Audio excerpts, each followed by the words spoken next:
본인이 찌른 행동으로 인해서 이 사람이 죽을 수도 있었다는 사실을 인식하고서도 죽어도 어쩔 수 없지 뭐 이걸 용인하는 의사가 있었다. 이게 바로 살해의 미필적 고의다.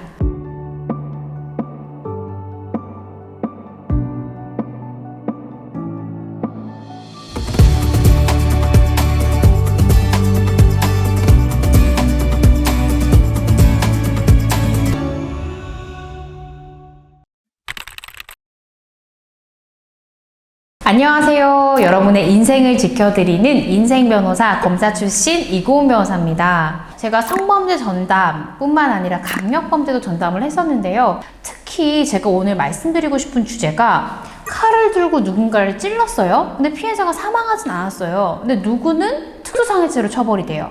근데 누구는 살인미수죄가 돼요. 이걸 두고요, 법원이 어떤 기준으로 특수상해죄와 살인미수죄를 보는지 제가 실제 진행했던 사건들을 토대로 한번 설명해 드리겠습니다.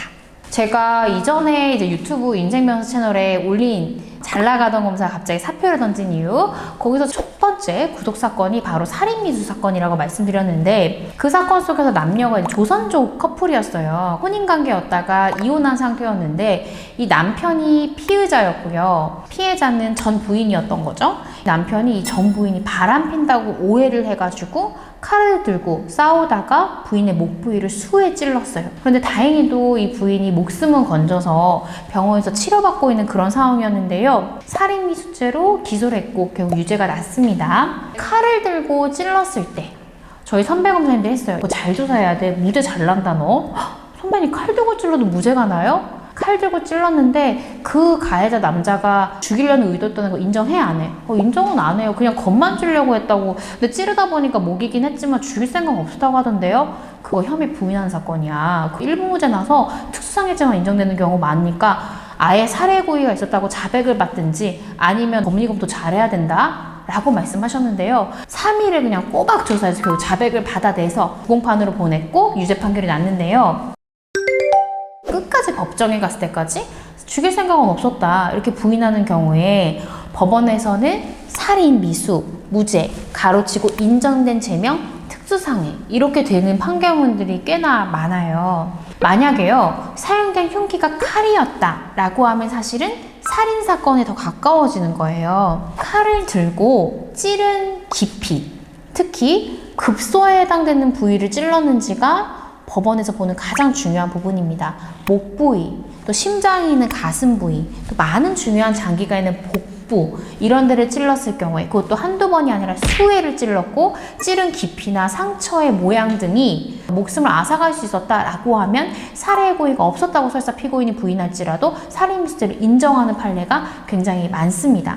그런데 만약에 팔 부분을 찔렀다, 다리 부위를 수위 찔렀다라고 하면 죽일 의도까지는 없었다라고 보는 거죠. 본인이 찌른 행동으로 인해서 이 사람이 죽을 수도 있었다는 사실을 인식하고서도 죽어도 어쩔 수 없지 뭐 이걸 용인하는 의사가 있었다. 이게 바로 살해의 미필적 고의다. 반면 어떠한 흉기도 사용하지 않았다, 주먹만 사용해서 구타했다라고 하는 경우에는 오히려 상해죄가 인정되는 경우가 많지 살인미수죄까지 인정되는 경우는 굉장히 드뭅니다.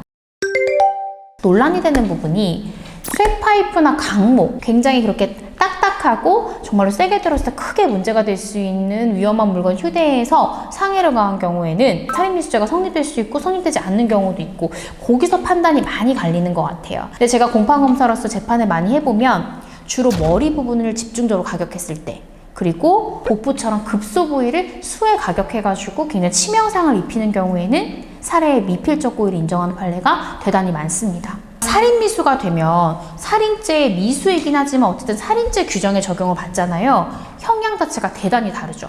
무기징역 또는 5년 이상의 징역형의 처벌을 받을 수 있지만, 특수상해죄가 되면 1년 이상의 징역, 1년에서 10년 사이의 징역형을 받게 되기 때문에 어떤 죄가 의율이 되느냐에 따라서 본인의 형량, 사안의 경중이 결정이 됩니다.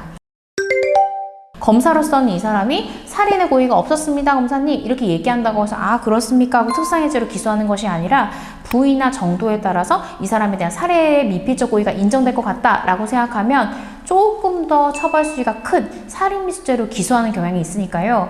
내가 죽일 의도는 아니었어요. 그럴 의도는 정말 아니고 혼만 내줄 의도였는데 검사가 살인미수죄를 기소했다고 해서 끝난 것이 아니라 법원 단계에서 이게 죄명이 공소장 변경을 통해서 바뀌거나 아니면 선고가 될 때 특수상해죄로 변경돼서 선고되는 경우가 굉장히 많으니까 본인이 어떤 흉기를 썼고 가격 부위는 어땠고 피해 정도는 어땠는지를 면밀하게 증거관계를 살펴서 주장할 필요가 있습니다.